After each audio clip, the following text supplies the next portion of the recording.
Close कैसे करता है, सब कुछ करता है, साला क्लोजिंग ही नहीं करता, फॉर्म ही नहीं निकालता, साइन ही नहीं लेता। सबसे बड़ा चैलेंज है कि सुबह उसको अपने औरत को भी नहलाना पड़ता है।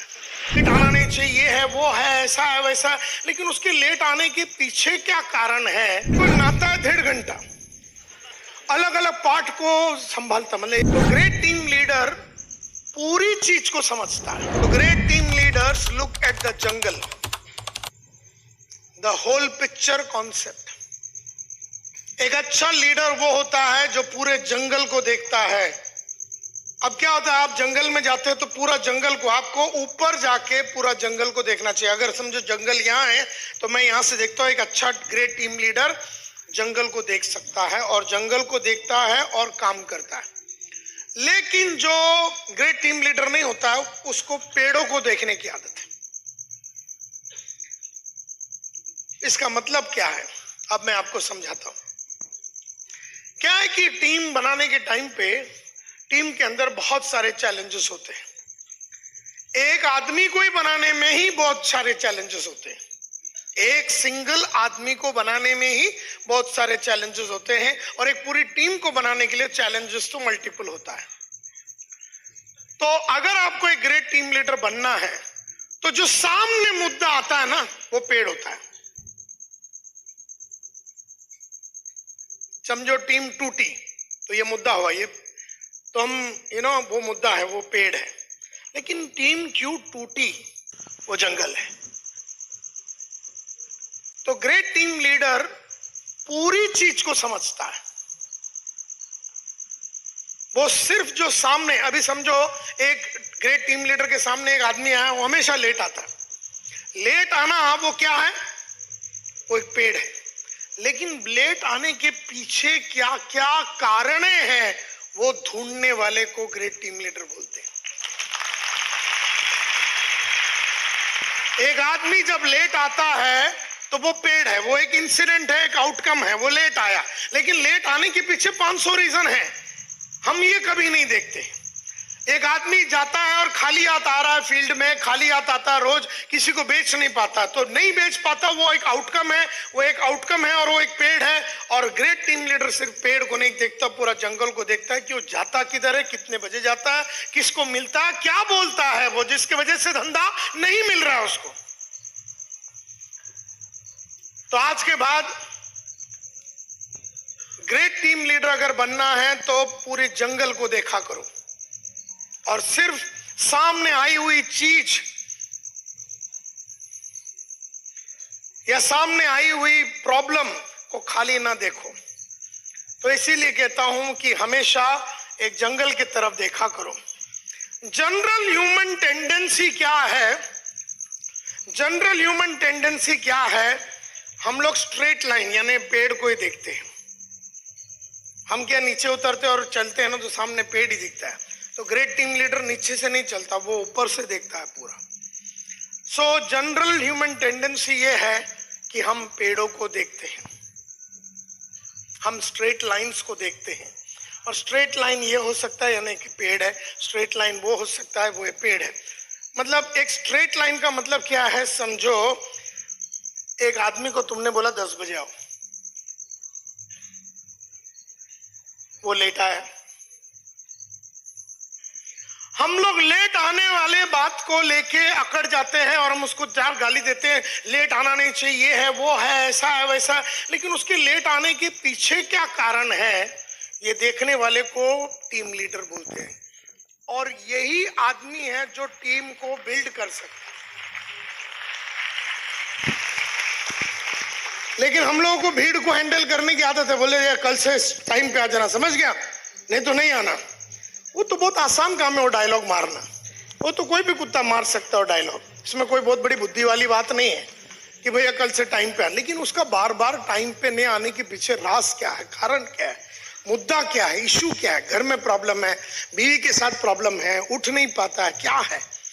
इसी तरह से हम कोई आदमी फील्ड पे जाता है, सेल्स कॉल करने जाता है और हमेशा खाली हाथ बात पर आता है, एम्प्टी हैंडेड आता है।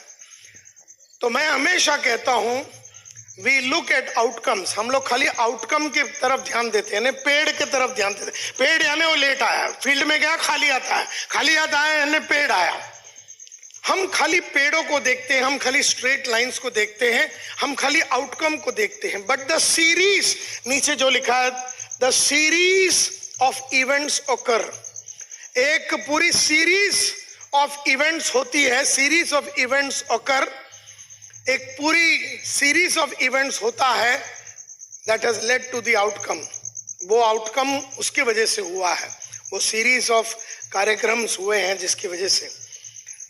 The pattern which is not understood, मतलब वो पैटर्न बहुत सारे लोग समझ नहीं पा रहे कि लेट आ क्यों रहा है, धंधा हो क्यों नहीं रहा है, टीम टूट क्यों रहा है, आदमी पढ़ क्यों नहीं रहा है, आदमी झूठ क्यों नहीं रहा है, आदमी अपग्रेड क्यों नहीं कर रहा, आदमी झूठ बोलता क्यों है। झूठ बोलो तो पेड़ है, लेकिन झूठ बोलने वाले को सच के रास्ते पे लेके जाना, अखड़ू को नॉन अखड़ू बनाना, काम ना करने वाले को काम करने वाला बनाना, इसके लिए टीम लीडर लगता है। ये बोलना कि सर वो लेट नहीं, टाइम पे नहीं आता, उसको निकाल देते हैं, ये काम नहीं कर रहा उसको निकाल देते, ये बेकार है उसको निकाल, ऐसा तो तू सबको निकाल देगा। तुझे ट्रांसफॉर्मेशन लानी है तो आपको पैटर्न समझना पड़े। फॉर एग्जाम्पल, इसको, इन पैटर्न को बोलते हैं व्हील ऑफ इवेंचुअलिटीज बोलते हैं। इवेंचुअलिटीज, व्हील बोले तो एक सर्कल होता है, और इवेंचुअलिटी का मतलब है कि एक हादसा होता है। हादसा ये है कि वो लेट आ रहा है, तो लेट आना एक हादसा है। धंधा करने के लिए आदमी जा रहा है तो खाली आता आ रहा है, वो हादसा है। लेकिन उसके पीछे पूरा व्हील को समझना, जैसे अगर एक आदमी लेट आ रहा है तो एक अच्छा टीम लीडर ये देखता है कि उठता कितने बजे हो, तैयार होने में साले को कितना टाइम लगता है। किसी किसी को दाढ़ी बीड़ी शिट बिट ये सब कुछ कार्यक्रम 20 मिनट में होता है, कोई कोई नहाता है 1.5 घंटा, अलग अलग पार्ट को संभालता, मतलब एक इसको नहलाता है, इसको नहलाता है, इसको नहलाता है, इसको नहलाता है, फिर इसको नहलाता है, वो एक एक चीज को नहलाता है। मेरे इस आदमी तो 15 मिनट दाढ़ी बीड़ी ये वो सब करके रेडी, लेकिन उसका पूरा टाइम नहाने में जा रहा है। जैसा मेरा ब्रदर इन लॉ जो अभी ऊपर चला गया है, वो 1.5 घंटा नहाता था। मेरे को नहीं मालूम बदन में इतना जगह है कि 1.5 घंटा घसने के लिए, क्या 1.5 घंटे, मतलब 1.5 घंटा, और तैयार होने में 1.25 घंटा। शर्ट पहनेगा, शर्ट को ये एंगल से देखेगा, वो एंगल से देखेगा, इधर से देखेगा, उतर के देखेगा। माय गॉड, वो आदमी को तैयार होने को टोटल नाना दोना कार्यक्रम मिला के कपड़ा पहन के उसको रेडी करना 2.25 घंटा लगता है उसको, 2.25 घंटा। अब देखो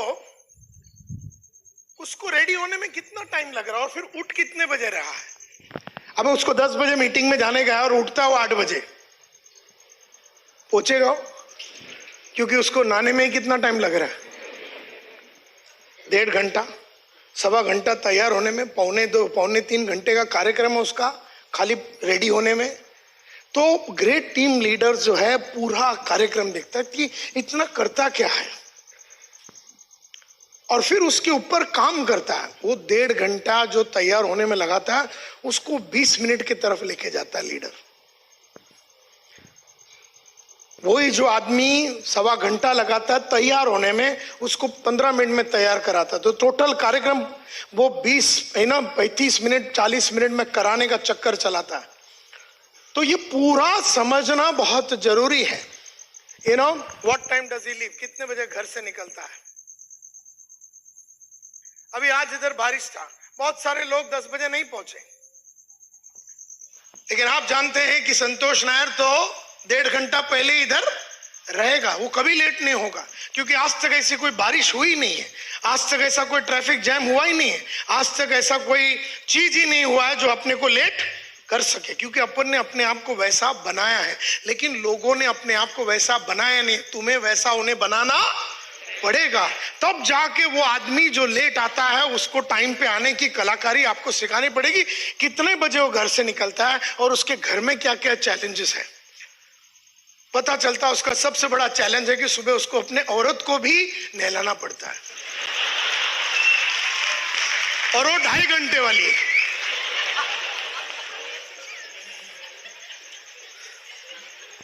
तो ये आइटम जिंदगी में 10 बजे तो कभी आ ही नहीं सकता, क्योंकि 2:45 इसका है, 2:30 उसका है। तो उसका पूरा उसका एनवायरनमेंट को आप समझिए, उसका चैलेंज को समझिए। हो सकता है वो अपनी बीवी को स्टेशन पे छोड़ने जाता है, बच्चे लोग को छोड़ने जाता है, उसकी बीमार एक माँ है या उसका अपाहिज एक बाप है जिसको सुबह करवाना पड़ता कुछ ना कुछ कार्यक्रम। तो आपको पूरा समझना, जंगल है, ये जंगल है। Are you getting my point?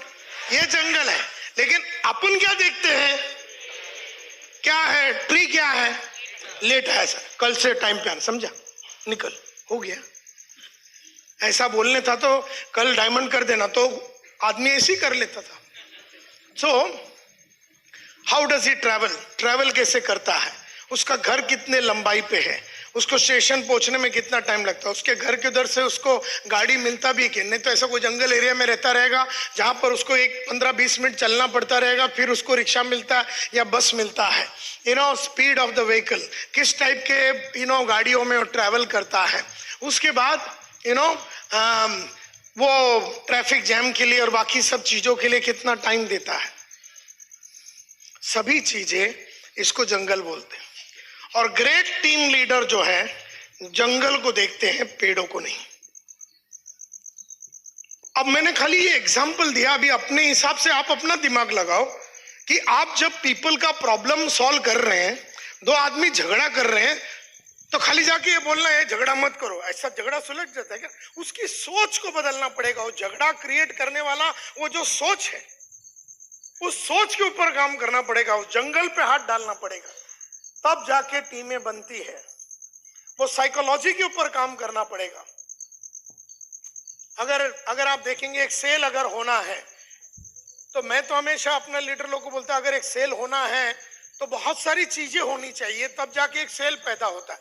जैसे अगर एक सेल होने के लिए तो पहला वो जाने के पहले वो आदमी का सस्पेक्टिंग एंड प्रोस्पेक्टिंग करना चाहिए। हमारा पूरा स्पैंको प्रोसेस का सीडी है, सेल्स मल्टीप्लायर बोल के, उसमें हमने पूरा बताया। पहला तो किसी के पास जाने के पहले आपको सस्पेक्टिंग प्रोस्पेक्टिंग, उसके बाद आपको अपॉइंटमेंट उस आदमी से लेना चाहिए जिसके पास मनी है, अथॉरिटी और नीड है, मनी अथॉरिटी नीड। और फिर उसको कॉल को प्लानिंग करना पड़ेगा और कॉल को उसको लिख के प्लान करना पड़ेगा कि मैं क्या क्या डायलॉग मारने वाला हूँ, क्या क्या क्वेश्चन पूछने वाला हूँ। उस आदमी के साथ अपने को रोल प्ले करना पड़ेगा, मॉक कॉल करने पड़ेंगे हफ्ते में 1 बार 2 बार 3 बार, क्योंकि उसका सेल्स एबिलिटी को बिल्ड करना है। हमें उस आदमी का ट्रेनिंग एंड डेवलपमेंट के ऊपर ध्यान देना पड़ेगा, तब जाके उसकी अंडरस्टैंडिंग, धंधा करने का जो अंडरस्टैंडिंग वो बढ़ेगा। हमें ये देखना पड़ेगा कि उसका प्रोडक्ट नॉलेज कितना है, उसके पास बढ़िया सा सेल्स किट है कि नहीं, कि वो प्रेजेंटेशन वो बढ़िया दे पा रहा है कि नहीं। हमें ये देखना पड़ेगा सेल्स कॉल में बोलता क्या है, प्रेजेंटेशन में बोलता क्या है, डायलॉग बोलने के बाद कस्टमर को खरीदने की चाहत पैदा होता है कि डायलॉग बोलने के बाद कस्टमर इसको भगाने पे वचनबद्ध रहता है। क्या बोल रहा है कस्टमर को, ये देखना पड़ेगा अपने को। फिर कस्टमर जब उसको बोलता मैं सोच के बताऊंगा, मैं बाद में बताऊंगा, मेरे पास पैसे नहीं है, मैंने पहले नेटवर्किंग किया, मेरे को कुछ सक्सेस नहीं मिला, मेरे को इंटरेस्ट नहीं है, जब वो ये डायलॉग मारता तो अपना भाई बोलता क्या है। और फिर वो दूसरे टेस्टिमोनियल वगैरह लेके चलता है क्या, बैग में फोटोग्राफ लेके चलता है क्या, लोगों का जो सक्सेसफुल है, डायमंड बने हैं, ये बने वो बने, वो टेस्टिमोनियल वगैरह लेके जाता है क्या। उसके बाद वो नेगोशिएशन कैसे करता है। कस्टमर बोलता मैं शाम का मीटिंग में, अगले मीटिंग में आऊंगा, तो ये नेगोशिएट करके ये वाला आज शाम का मीटिंग में बुलाने के लिए डायलॉग कौन सा मारता है, क्लोज कैसे करता है, सब कुछ करता है, साला क्लोजिंग ही नहीं करता, फॉर्म ही नहीं निकालता, साइन ही नहीं लेता, क्लोज ही नहीं करने को आता है उसको। सो माय डियर फ्रेंड्स, अगर मेरे सामने एक आदमी सेल किए बिना आया, वो बोलता सेल नहीं हुआ, ये तो पेड़ हो गया, लेकिन उसने वहां क्या बोला, किसको मिला, क्या किया, कैसे बैठा, कैसे, ये पूरा जानकारी लेना एक ग्रेट टीम लीडर का काम है। इसीलिए कहते हैं ग्रेट टीम लीडर जो है वो जंगल को देखता है, वो पेड़ को नहीं देखता, तब जाके उन मुद्दों को समझता है वो।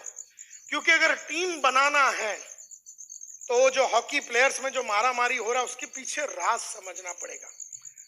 उनकी ईगो को समझना पड़ेगा, उनकी ईर्ष्या को समझना पड़ेगा, उनकी एक एक बात को तोड़ना पड़ेगा, उनकी सोच को तोड़ना पड़ेगा। अगर आज आप देखेंगे ना चक दे, तो कैसा शाहरुख ने एक एक आदमी का सोच को बदला। वो पूरा जंगल है वो टीम, 11 दिखते 11 है, लेकिन 1100 प्रॉब्लम है उसके अंदर। जिसको सल्टाएगा नहीं तब तक तेरे को इंडिया कप नहीं मिलने वाला, वर्ल्ड कप नहीं मिलने वाला, और वो टीम टूट के अलग हो जाएगी, अपने अपने देश वापस चले जाएगी, स्टेट में वापस चले जाएगी। ये बहुत इंपॉर्टेंट है। इस तरीके से यदि आपने उस टीम लीडर की काउंसलिंग की और ये आपने सही से माइंड में बैठा दिया, और जो भी डिस्टरबेंस होता है उसके लाइफ में उस चीज़ को पकड़ के, और आपने पहले ही बता दिया, और पहले ही टारगेट देने से पहले बता दिया कि ये परेशानी आएगी, और वो इन परेशानी को पहले ही ध्यान में रख के काम करेगा, तो 100% हर एक टारगेट को अचीव करेगा। लेकिन एक टीम लीडर ही होता है जो उसकी पहले से काउंसलिंग करता है, और टारगेट देने से पहले वो अपना टारगेट भी सेट कराता है और बोलता है कि मैं इस तरीके से काम करूँगा। और जब वो टारगेट अचीव हो जाता है तो वो बोलता है कि सर ने इस तरीके से किया, और अगले व्यक्ति ने भी इस तरीके से किया है, और हम भी इस तरीके से करेंगे तो हम आगे बढ़ेंगे ही बढ़ेंगे। तो इस मेथड का अप्लाई करिए यदि आप सॉलिड टीम बनाना चाहते हैं, सॉलिड काउंसलर बनना चाहते हैं, तो आपको इन चीज़ों को अप्लाई करना ही पड़ेगा। तो उम्मीद करता हूँ ये वीडियो आपको बहुत अच्छा लगा होगा। ये वीडियो हर उस साथी के साथ शेयर करिए जो आगे बढ़ना चाहता है, जो एक लीडर है और काउंसलिंग करना नहीं आता, तो इस वीडियो को देख सकता है। तो आज के लिए इतना ही, मिलते हैं अगले वीडियो में। आपका बहुत बहुत धन्यवाद। Thank you so much.